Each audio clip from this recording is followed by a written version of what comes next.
찬송하시겠습니다. 597장 찬송합니다.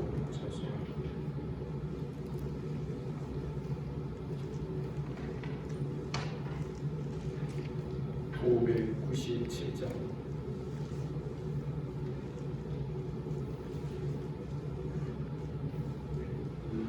이전에 주님을 내가 몰라 영광의 주님을 비방했다. 지극한 은혜 내게 넘쳐 날 불러주시니 고마워라.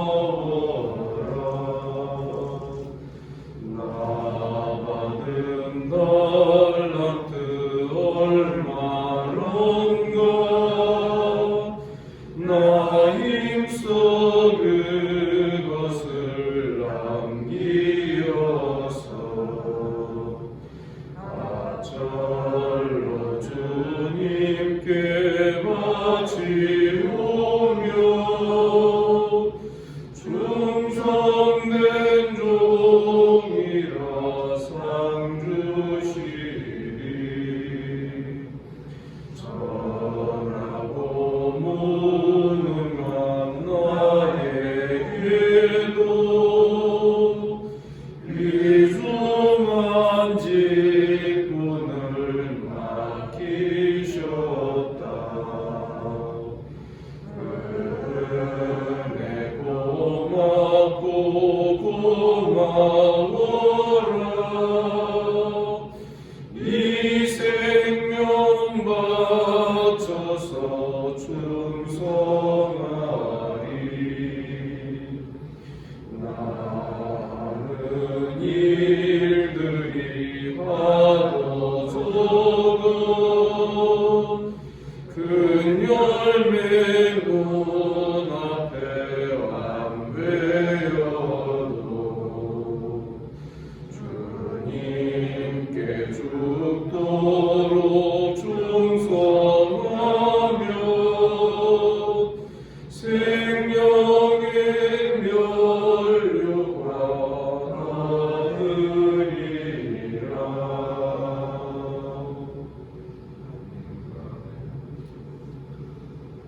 우리 주님께서 이 아침에 우리를 이 자리로 불러주신 줄을 믿습니다. 사도신경으로 신앙 고백드립니다. 나는 전능하신 아버지 하나님 천지의 창조주를 믿습니다. 나는 그의 유일하신 아들 우리 주 예수 그리스도를 믿습니다. 그는 성령으로 잉태되어 동정녀 마리아에게서 나시고 본디오 빌라도에게 고난을 받아 십자가에 못 박혀 죽으시고 장사된 지 사흘 만에 죽은 자 가운데에서 다시 살아나셨으며 하늘에 오르시어 전능하신 아버지 하나님 우편에 앉아 계시다가 거기로부터 살아있는 자와 죽은 자를 심판하러 오십니다. 나는 성령을 믿으며 거룩한 공교회와 성도의 교제와 죄를 용서받는 것과 몸의 부활과 영생을 믿습니다. 아멘. 하나님 말씀 누가복음 7장 18절부터 35절까지 교독하겠습니다.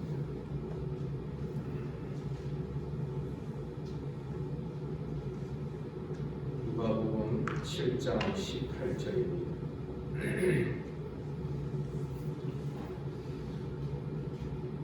요한의 제자들이 이 모든 일을 그에게 알리니 요한이 그의 제자들을 불러 그에게 보내어 이르되 오시리가 우리가 하는 일을 기다리오리이까.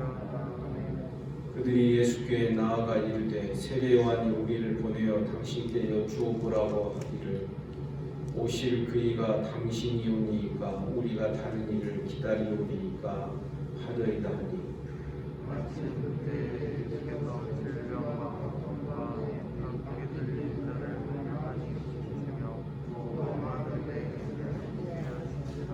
예수께서 대답하여 이르시되 너희가 가서 보고 들은 것을 요한에게 알리되 맹인이 보며 못 걷는 사람이 걸으며 나병 환자가 깨끗함을 받으며 귀먹은 사람들이 들으며 죽은 자가 살아나며 가난한 자에게 복음이 전파된다 하라.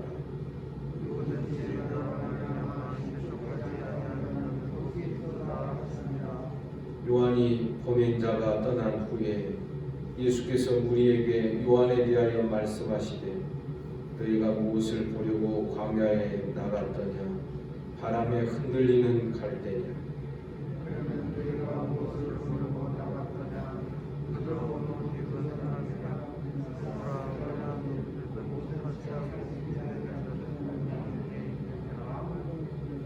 그러면 너희가 무엇을 보려고 나갔더냐 선지자냐. 옳다. 내가 너희에게 이르노니 선지자보다도 훌륭한 자니라.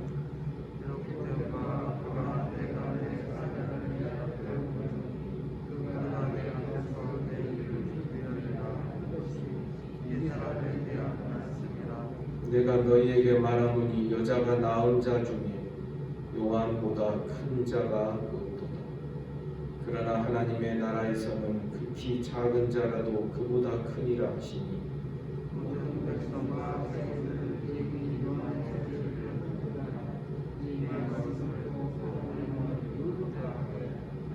바리새인과 율법 교사들은 그의 세례를 받지 아니하고 그들 자신을 위한 하나님의 뜻을 적으리니라.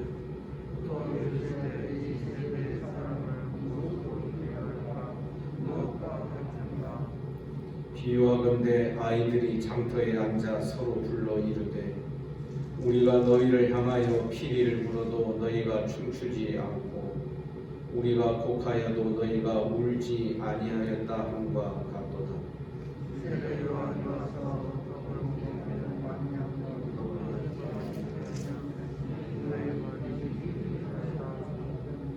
인자는 와서 먹고 마시매 너희 말이 보라 먹기를 탐하고 포도주를 즐기는 사람이요 세리와 죄인의 친구로다 하니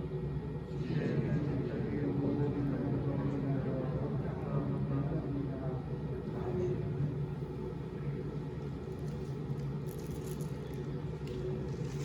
6장의 산상수호가 7장의 백부장의 하인을 고친 사건, 그리고 나인성 과부의 죽은 아들을 살린 이 사건입니다. 어제 제가 설명하기를 이것은 분명히 왕의 행보였다라고 말씀을 드렸습니다. 7장 1절에도 보면 예수께서 모든 말씀을 백성에게 들려주시기를 마치신 후 이 백성들이라는 표현이 바로 왕으로서 이 모든 말씀을 왕의 칙령을 반포하고 공포하는 그런 의미였다라고 설명을 드렸습니다. 그리고 백부장 이방인의 이 믿음이 이 왕이 이루는 새로운 하나님의 나라에 어떤 자가 합당할 것인가 하는 것을 우리에게 보여주는 것입니다. 나인성 과부의 아들을 살리는 이 사건을 통하여서 그 나라 백성으로 부르심을 받은 자는 그의 행위로 말미암아 되어지는 것이 아니라 주께서 불쌍히 여기심으로 되어지는 일이다. 죽은 자를 살리는 그 나라는 어떤 행위로 말미암아 되는 것이 아니라 주께서 불쌍히 여기시기 때문에 가능한 것이다. 우리 그렇게 말씀을 생각했습니다. 그래서 16절에도 보면 하나님께서 자기 백성을 돌보셨다 하다. 그래서 7장 1절과 7장 16절이 백성으로 이렇게 괄호처럼 묶여있는 그런 말씀이라고 우리는 생각하게 되는 것입니다. 그런데 문제는 옥에 갇힌 세례 요한이 자기 제자 둘을 보내어서 오실 그분이 당신 맞습니까? 우리가 또 다른 일을 기다려야 되겠나? 이렇게 질문을 한 것입니다. 세례 요한이 무엇 때문에 이런 질문을 했을까? 그가 생각하고 그가 바라던 왕의 행보와는 다른 방식으로 예수께서 활동하고 계셨기 때문이라고 말할 수 있는 것입니다. 즉 주님이 하시는 모든 일들이 왕의 행보와는 그 기대가 다른 그런 방식으로 하나님의 나라를 이루어 가시는 것이 세례 요한의 눈에는 이제 의문점을 갖게 되었다. 우리 그렇게 말할 수 있는 것입니다. 우리는 하나님을 바라며 기대할지라도 우리는 우리 상황에서 하나님을 보는 습성이 있습니다. 사업이 잘 안 되는 분은 하나님을 바라볼 때 하나님 내 사업 잘 되게 해주십시오. 성경을 보더라도 오병이어의 이적이나 베드로가 153마리 물고기 잡은 사건이나 이런 것들이 눈에 확 잘 들어오지. 우리 상황에 맞춰서 어쩌면 세례요한도 그런 한계를 벗어나지 못하지 않았나 그런 생각이 들 정도인 것입니다. 그 당시 이스라엘은 로마의 압제 아래에 있었습니다. 그렇기 때문에 많은 이들이 메시아가 오고 메시아가 왕으로 오시면은 우리나라는 독립한다, 이스라엘은 독립한다, 이런 기대와 이런 생각을 자연스럽게 가질 수 있었어요. 사랑하는 성도 여러분, 우리 기억해야 됩니다. 주님에 대한 자기 나름대로의 기대감, 이것이 자꾸만 자기 나름의 신앙을 만들어 가게 됩니다. 우리 주님은 22절에서 예수께서 대답하십니다. 세례 요한의 두 제자에게 말씀하시죠. 너희가 가서 보고 들은 것을 요한에게 알리되 맹인이 보며 못 걷는 자들이 걸으며 나병 환자가 깨끗함을 받으며 귀먹은 사람이 들으며 죽은 자가 살아나며 가난한 자에게 복음이 전파되었다. 어떻게 보면 이사야의 말씀을 그대로 풀어서 지금 설명을 하고 있는 것입니다. 그래서 오늘 본문에서 우리는 보아야 됩니다. 자기 나름대로 형성된 신앙과 말씀으로 형성된 신앙은 평상시에는 별로 큰 차이가 없을 것 같습니다. 그러나 어떤 경계선에 딱 도달하게 되면 육은 육이요 영은 영인 것만큼이나 이것은 다른 차이를 보이게 되는 것입니다. 사랑하는 성도 여러분, 우리 모두는 하나님의 말씀으로 형성된 하나님의 말씀 따라 이루어지는 그런 신앙이 되기를 주님의 이름으로 축복합니다. 주님이 23절에서 말씀합니다. 누구든지 나로 말미암아 실족하지 아니하는 자는 복이 있다. 왕 대신 주님에 대하여서 자기 나름대로의 생각으로 접근하게 되면 실족할 수밖에 없습니다. 우리는 곧잘 그런 생각 많이 하지 않습니까? 하나님, 이 상황이면 적어도 이렇게 하나님이 응답해 주셔야 되지 않겠습니까? 그런데 그럴 때 하나님 응답해 주시던가요? 어떻게 보면 하나님의 응답은 우리가 기대하지 않았던 방식으로 기대하지 않았던 때에 이루어지는 것이 거의 대부분이라고 말하지 아니할 수 있는 것입니다. 소망을 갖는 것은 좋습니다. 그러나 자기 틀을 가지고 자기 환경과 자기 여건의 안목을 가지고서 하나님을 바라보고 주님을 바라보게 됩니다. 더 나아가서 성경을 그런 눈으로 보게 되면 바로 23절의 말씀이 그대로 적용이 되는 것이죠. 나로 말미암아 실족하지 아니하는 자고 실족하게 되는 것이죠. 그러나 말씀 그대로 우리가 믿고 기다리고 의지하고 이러한 자는 내 기대대로 되지 않는다 할지라도 우리는 낙심하거나 또한 절망할 필요가 없는 것입니다. 소망을 갖되 내 나름대로의 기대감들이 점점 사라져가는 것이 신앙의 성장과 더불어서 일어나는 변화라고 우리 말하지 않을 수 없는 것이죠. 주님은 요한의 두 제자에게 말씀 그대로를 가르쳐 주신 것입니다. 이사야의 말씀 그걸 풀어서 설명을 해 주십니다. 우리도 말씀 그대로를 말할 수 있는 자들이 되기를 주님의 이름으로 축복합니다. 24절 이하에 보면 요한이 보낸 자가 떠난 후에 예수께서 우리에게 요한에 대하여 말씀하십니다. 너희가 무엇을 보려고 광야에 나갔더냐? 바람에 흔들리는 갈대냐? 아니라는 거죠. 그러면 너희가 무엇을 보려고 나갔더냐? 부드러운 옷 입은 사람이냐? 세례 요한은 아주 거친 약대 털옷을 입은 사람이었습니다. 보라 화려한 옷을 입고 사치하게 지내는 자는 왕궁에 있으니까 좋은 옷 입은 사람 보려고 갔거든 왕궁으로 나가라.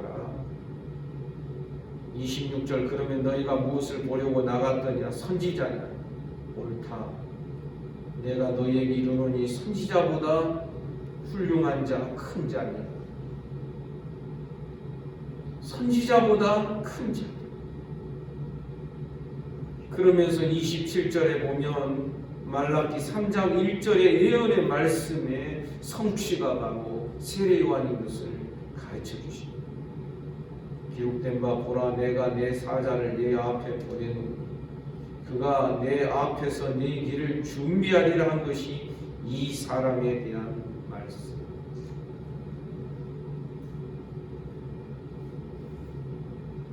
메시아 앞에 하나님께서 보내시는 그 길을 평탄케 하고 그 첩경을 만들 사자를 먼저 보내십니다. 그가 바로 세례 요한이라는 것입니다. 28절에 보면 내가 너희에게 말하는 여자가 낳은 자 중에 요한보다 큰 자가 없도다. 그러나 하나님의 나라에서 극히 작은 자라도 그보다 큽니다. 여자가 낳은 자 중에 요한보다 큰 자가 없다라는 게 무슨 뜻입니까? 이것은 세례 요한의 역할을 의미하는 것이지 세례 요한이라는 사람 자체가 모든 사람보다 크고 뛰어난 자다 그런 뜻으로 하시는 말씀이 아닌 것입니다. 지금 이 말씀은 구원 역사의 흐름에서 이해가 됩니다. 세례 요한은 구약의 마지막 선지자입니다. 구약의 마지막 사람입니다. 그래서 이 생명의 빛 대신 예수를 백성들에게 그것을 소개하고 알려서 예수께서 베푸실 세례를 미리 물세례로 성령 세례를 물세례로 백성들에게 미리 알려주고 그렇게 하기 위하여서 하나님의 보내심을 받은 자였던 것입니다. 구약의 마지막 선지자라는 의미에서 26절에 기록된 것처럼 선지자보다도 큰 자니라. 왜? 다른 선지자들은 멀리서 바라봤지만은 이 세례 요한은 바로 예수님을 보고 예수님을 이스라엘 앞에 소개하는 바로 그 직전에 선지자였기 때문에 그런 것입니다. 하지만 28절 중간에 보면 그러나 하나님의 나라에서는 극히 작은 자라도 그보다 크니라. 이 크고 작음의 의미를 어떻게 설명을 해야 되겠습니까? 세례 요한은 아직 예수 그리스도를 소개했지만은 예수 그리스도를 통하여 이루어지는 하나님의 나라의 맛을 보지를 못한 점. 그러나 우리는 하나님의 나라에서 이미 예수 그리스도의 십자가의 죽음과 부활과 승천과 성령을 주시는 이 사건들을 이미 실체로 경험하고 있는 점.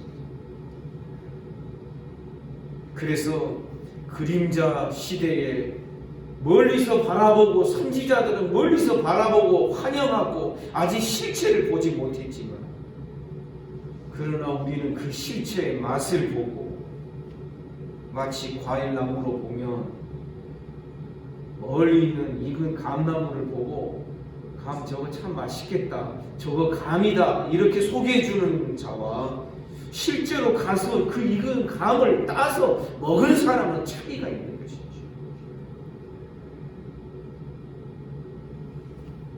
바로 그런 차이의 내용을 우리 주님이 옆구절에서 아주 요약해서 간략하게 설명하고 있는 것입니다.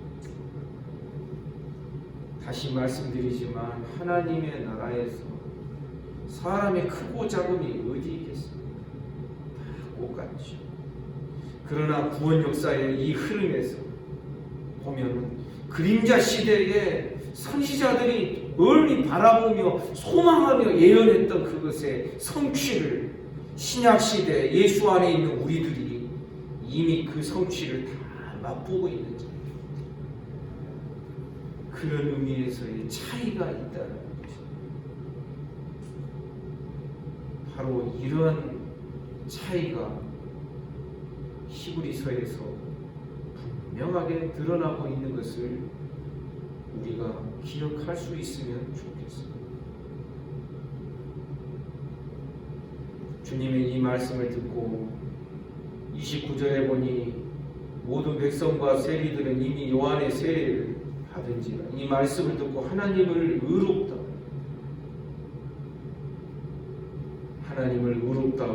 저들이 세례받은 자들을 고백을.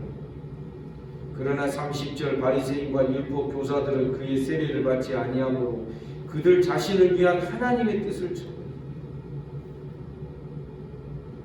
단지 물세례를 받고 물세례 받지 않는 그 차이로 지금 주님이 이 말씀을, 성경이 이 말씀을 기록하고 있다라고 우리는 말할 수 없는 것입니다.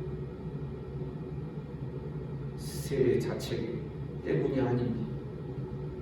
세례에 담아져 있는 그 참된 의미들을 거절한 죄가 바리새인과 율법 교사들에게 있다는 것입니다.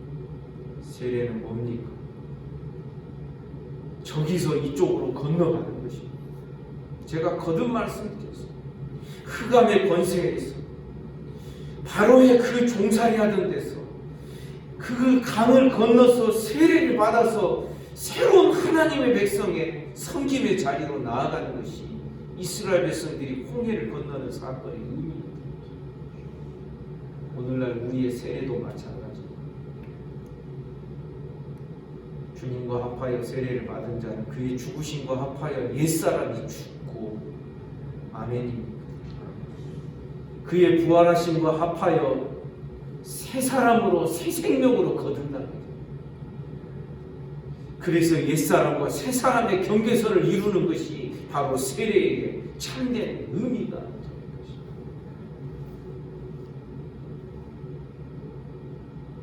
물론 요한의 세례는 물세례였습니다. 그러나 이 물세례는 성령 세례를 향하는 것입니다. 사랑하는 여러분, 우리 기억해야 됩니다. 그래서 우리 주님이 요한복음 3장에서 그런 말씀하셨다라고 생각합니다. 너희가 물과 성령으로 거듭나지 않으면 하나님의 나라를 볼 수 없다고 말씀하셨습니다. 31절 이하에 보면 이 세대의 사람을 무엇으로 비유할까? 무엇과 같은가? 우리 주님이 그 당시의 세대의 사람들을 분석하고 해석하시는 그 비유의 말씀을 해주십니다. 32절 비유하건대 아이들이 장터에 앉아 서로 불러 이르되 우리가 너희를 향하여 피를 불어도 너희가 춤추지 않고 우리가 곡하여도 너희가 울지 아니하였다고 막 아이들끼리 서로 놀이를 하는 것입니다. 피를 부고 춤을 추고 잔치를 벌여도 너희는 즐거워하지도 않고 춤도 안 춘다. 같이 덩달아 춤추지도 않고. 혹시 장례식처럼 우리가 막 곡하며 슬퍼해도 너희가 울지도 아니하여 무감각하고 무심한 세계, 자기중심적이고 자기 고집은 강하고 자기 생각은 너무나도 강하고 구원 역사의 흐름과 그 의미, 지금의 이 시기가 어떤 시기인지 자다가 깰 때가 되었다. 아멘입니까? 얼마나 급박한 시대인지, 우리가 보통으로 살아서는 안 되는 그런 시기인데 오죽하면 하나님께서 그의 아들을, 하나님이 사람 되는 놀라운 역사를 이루게 하셔서 이 땅에 자기 아들을, 보이지 않는 하나님을 보이는 하나님의 형태로 이 땅에 보내셔야만 했겠습니까? 그만큼 상황이 급박하고 위급하고 이제는 마지막에 이르렀기 때문에 하나님께서 그렇게 하신 것입니다. 그래서 하나님이 보내신 세례 요한에 대한 태도가 33절에 나옵니다. 세례 요한이 와서 떡도 먹지 아니하며 포도주도 마시지 아니하며 너희 말이 귀신이 들렸다고. 금욕주의를 별로 안 좋아했던 것이죠. 세례 요한 보내신, 하나님이 세례 요한을 보내신 것을 별로 달가워하지 않는 것입니다. 왜 그렇습니까? 독사의 자식들아, 독사의 씨앗들아, 이렇게 세례 요한이 책망을 하였기 때문이 아닐까 생각합니다.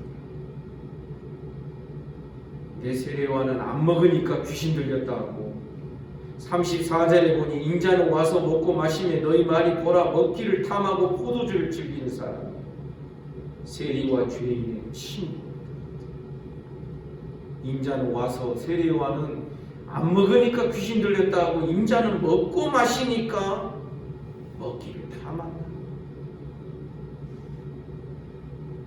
자기 마음대로 자기 눈에 보이는 대로 판단하는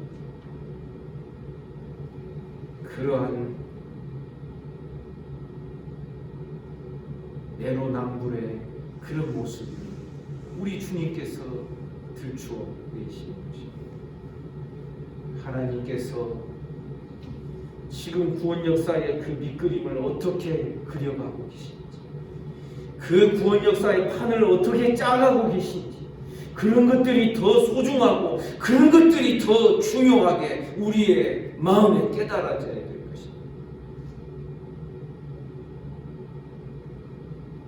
자기의 생활과 자기의 삶에 깊이 파묻혀 있어서 탐욕스럽고 돈을 따라가고 물질을 좋아하고 그 위주로 하나님의 나라를 바라보고 있으니 이 사람들이 세례 요한을 달게 받을 리도 없고 예수님을, 세례 요한이 소개한 주님을 달게 영접할 수 있겠습니까? 그러나 주님은 35절에서 말씀하십니다. 지혜는, 본문에 보면 그 지혜는 자기의 모든 자녀로 인하여 옳다함을 얻느니, 자기의 모든 자녀라 그랬으니 이 지혜는 어떤 것입니까? 물론 1차적으로는 예수 그리스도이시다. 그래서 바로 앞에 34절에 인자를 이 지혜라고 표현한다라고 말할 수 있겠습니다. 그러나 더 나아가면 지혜는 세례 요한을 보내시고 인자를 보내신 하나님의 지혜를 의미하기도 하는 것입니다. 비록 사람들이 배척했다 하여서 세례요한을 보낸 것이 잘못된 것이 아니었습니다. 실패가 아니었습니다. 인자를 비방한다 하여서 예수님을 십자가에 달아매 죽였다고 해서 하나님의 어떤 것이 비방을 받거나 손가락질 받을 내용이 아니었습니다. 그 하나님의 모든 지혜는 결국 그의 자녀들에 의하여서 찬송받으시고 영광 받으실 줄을 믿습니다. 그래서 우리 깨달아야 됩니다. 마지막 때가 될수록 참 믿음과 거짓 믿음, 유사품의 믿음이 혼재되어 보십시오. 참 세례를 받은 자와 그것을 거절한 자, 참 세례, 물 세례를 받았다 할지라도 참 성령 세례까지 못 가는 자들이 얼마나 많이 있었겠어요. 서로 혼재되어 있지만 그러나 우리 깨달아야 됩니다. 믿을 자는 믿습니다. 부르심을 받은 자는 믿습니다. 택하신 자는 믿게 되어 있습니다. 저 같은 설교자에게 이런 고백이 얼마나 놀라운 평안을 주는지 모릅니다. 여러분, 만약에 제가 설교 딱 잘못하면 성도들 믿음이 완전히 다 무너지고, 설교 조금 잘하면 성도들의 믿음이 확 세워지고, 그러면 여러분, 제가 설교자로 설 수 있겠습니까? 얼마나 조급하고 실수 한번 하면 큰일 날 것처럼 생각하는데, 아시잖아요. 저 곧잘 막 잊어버립니다. 어떨 때는 말도 버벅거리기도 합니다. 그러나 그렇게 설교를 끝내고 나서 그냥 허허 웃지. 여러분, 하나님 역사하시면 돌들로도 아브라함 자손 되게 하시는 줄 믿습니다. 예, 이게 담력이 생겨야 되는 것이죠. 결국 하나님의 뜻대로 하나님의 부르심을 받은 자들은 하나도 손실이 없이 저기까지 갈 것이다 확신을 갖는 것이죠. 여러분, 믿습니까? 여기에서 우리의 담대함이 생기는 것이죠. 조급하지 않는 것 아니겠습니까? 결국 세례요한과 인자를 보내신 하나님의 그 지혜는 모든 자녀로 인하여 옳다함을 얻는 일. 우리는 하나님의 승리, 우리 주님의 승리를 증명해 낼 수 있는 그런 그의 자녀들로 날마다 주님과 함께 동행하며 살아가는 우리 모두가 되기를 주님의 이름으로 축복합니다. 기도하겠습니다. 거룩하신 하나님 아버지, 은혜와 사랑을 감사합니다. 오늘도 이 아침에 우리를 불러주셔 주의 말씀을 대면하게 하여 주시니 감사합니다. 주께서 우리 모두에게 은혜를 베푸시사 오늘도 주님과 함께 동행하게 하옵소서. 주의 자녀들, 주의 백성들, 주님의 말씀에 따라서 그 말씀 따라 이루어지고 형성되는 신앙들, 믿음의 사람들 될 수 있도록 축복하여 주옵소서. 오늘도 이 아침에 몸이 아픈 우리 성도들 하나님 어루만져 주옵소서. 예수 이름으로 명하노니 깨끗함을 받을지어다. 오늘 저녁에는 수요 예배로 모일 것입니다. 참으로 오랜만에 모이는 수요 예배를 하나님 축복해 주시고 하나님 영광 받아 주시옵소서. 오늘도 나라와 민족을 지키시고 한국교회 불쌍히 여기시고 주변의 나라들을 긍휼히 여기시고 이 지구촌에 신음하며 고통하며 살아가는 모든 인생들을 불쌍히 여겨 주시옵소서. 오늘 하루의 모든 삶을 우리 주님께 의탁합니다. 예수님 이름으로 기도하옵나이다. 아멘. 말씀 묵상하시겠습니다.